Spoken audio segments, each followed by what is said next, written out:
Hi art friends, welcome back.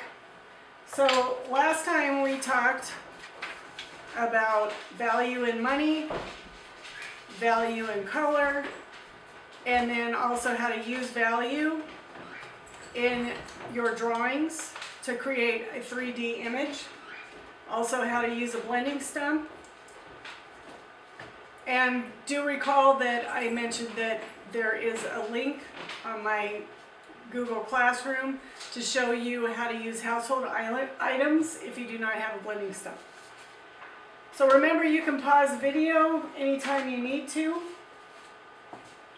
If you would rather use color gradation and stick to maybe one color with colored pencils, you could do that too. Although I think that this will be better to use than colored pencils because you're going to have trouble using a blending stump to smear it. So I'd prefer that you practice with a large kindergarten pencil. Keep it dull so that you don't scratch your paper. Draw light till you get it right because you can make changes that way. So now we're going to start right here in the middle and make the coral tubes that I already showed you how to make. We're going to make them overlap. We're going to make them continue all the way to the bottom of the paper. The reason that we're doing that is we want these to feel like they're very up close to the person who's looking at them. Okay? We also will be using a whole lot of the same shape over and over again. It's a foreshortened circle or a squished circle or an oval. And I have that information on a foreshortening is the title, foreshortening slideshow in my Google Classroom as well. So this is a long project, but it's worth it. Once you figure out how to draw like this, you will have this for the rest of your life.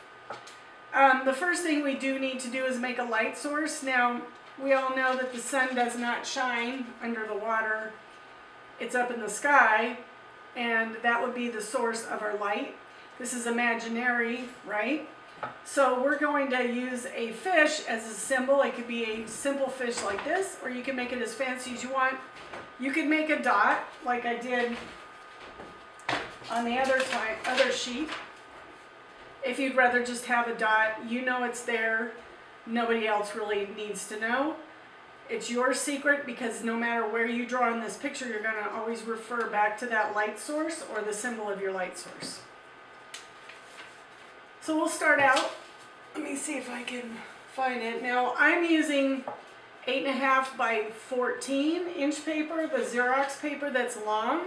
You can use any size paper you want. This is 8.5 by 11 if you'd rather stick to that. I just like to have more room to draw in here.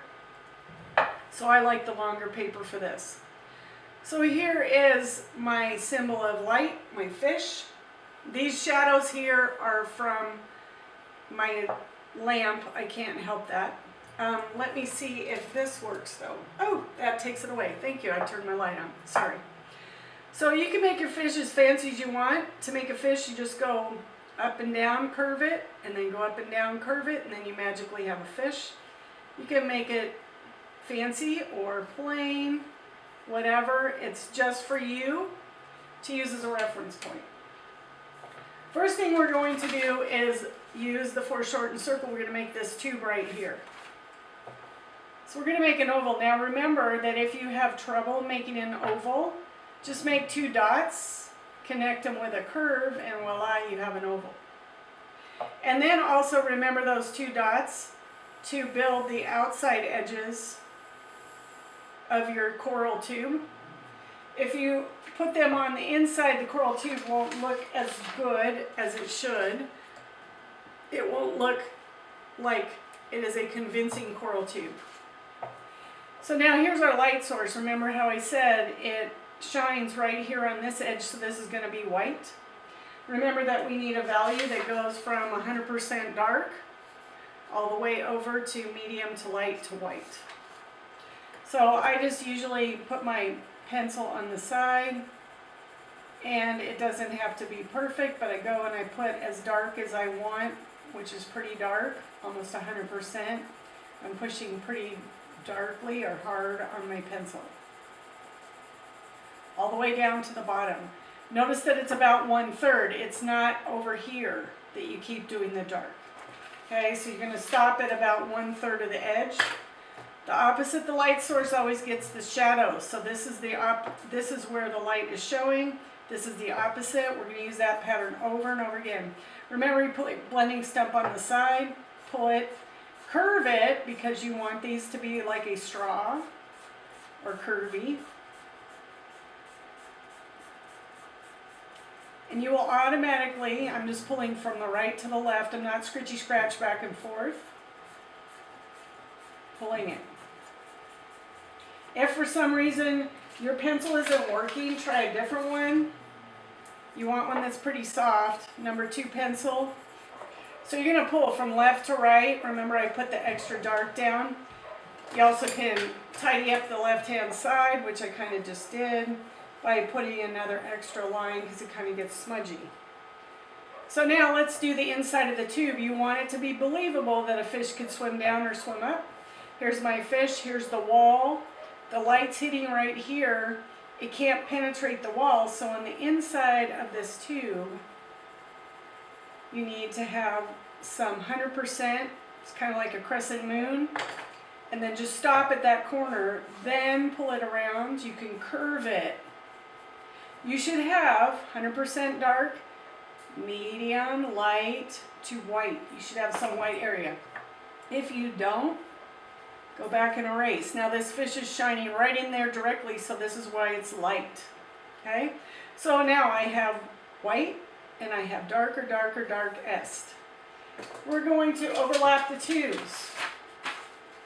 So let's draw this one over here first. Start with the oval. Use cheater marks if you like, the little dots. Come down, connect.